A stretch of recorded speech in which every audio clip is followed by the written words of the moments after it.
Good morning friends and welcome to the pre-market view. Friends, US markets were weak yesterday mainly because of the weak earnings reported by the technology majors like Google, IBM and Microsoft. Google in particular disappointed with a way below market expectation numbers, and the stock in fact tanked by 10%.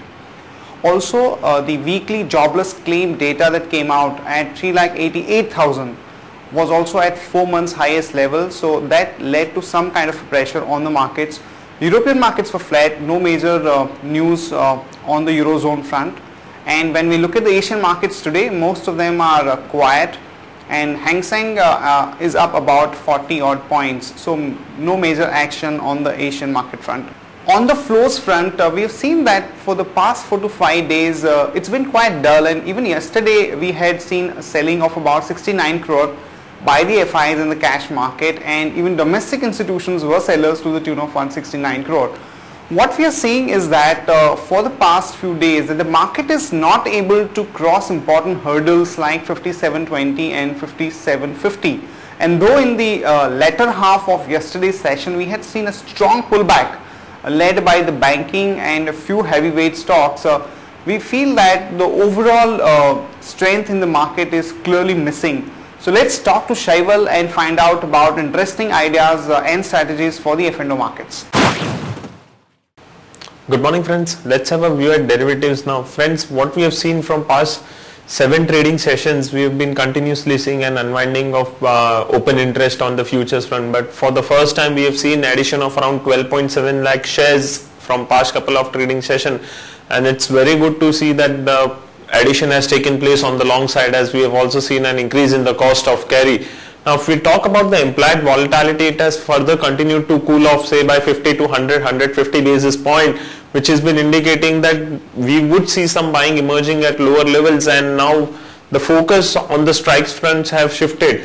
From 5,800 call option had more than 1 crore shares in the open interest, and it has underwent reduction. So the focus has shifted to 5,900 and 6,000 call option. Whereas on the put side, 5,500 from 5,500 put option, we have seen focus shifting towards 5,600, 700 and 800 put option. So it's been clearly indicating if markets are able to move above 5750, which is also a weekly VWAP, and we have also seen that that's an hurdle point for the market, we would further see an extension towards 5800. From intraday perspective, we have identified 3 stocks. Power Grid is looking good, so one can go long on Power Grid with stop loss of 119 rupees 20 paisa. Divi's Lab is also looking good, so one can maintain a stop loss of 1124.20 paisa, whereas Cipla is looking bit weak, so one can go short on Cipla with resistance of 369 rupees 90 paisa. Thank you. Friends, back home, these are the news that we are tracking. First of all, EGOM has put off the decision on refarming the spectrum, and in case of the existing spectrum, they have suggested that for all the telcos holding more than 6.2 megahertz of spectrum, they will have to pay retrospective charges with effect from 2008. So this could be a negative development for companies like Bharti and Idea, though we'll try and give you the exact details of the implications at a later stage. Also friends, a few important results announcements today. First of all, ITC, we are looking at a net profit growth of 17.8%. In case of TCS, the numbers are likely to be out post-market, and the net number that we are looking at is about 3,416 crore, which would mean about 4.1% kind of a quarter-on-quarter growth. And in case of Zee Telefilms, we are looking at about 164.4 crore net profit, which would mean a growth of about 2.8% on a YOY basis.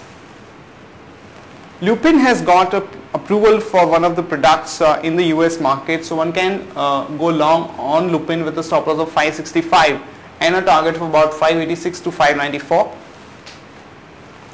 Voltas, which has a very strong positioning in the air conditioning market in India, is looking at launching few more products like refrigerators, washing machines and microwave through a JV with a Turkish company. So one can go long on Voltas with a stop loss of 118 and a target of about 124 to 126. L&T's subsidiary, which is into infrastructure space, has got a lot of interest from the world global majors like Temasek, Mubadala Development of Abu Dhabi, and also Khazanah of Malaysia, and they are looking at raising close to about $2 billion.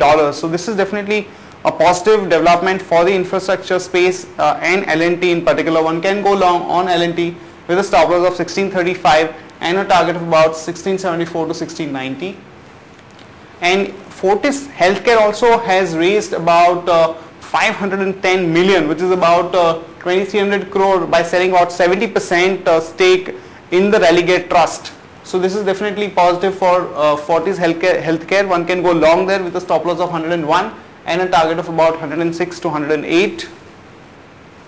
And even Shobha Developers has been able to raise about $50 million through a private equity from Sun Apollo, and this is positive for Shobha. One can go long with a stop loss of 358 and a target of about 375 to 378.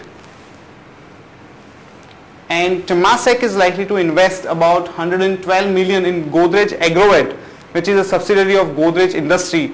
So one can go long on Godrej Industries with a stop loss of 294 and a target of about 309 to 314. That's it from all of us, friends. Have a great weekend and see you on Monday morning.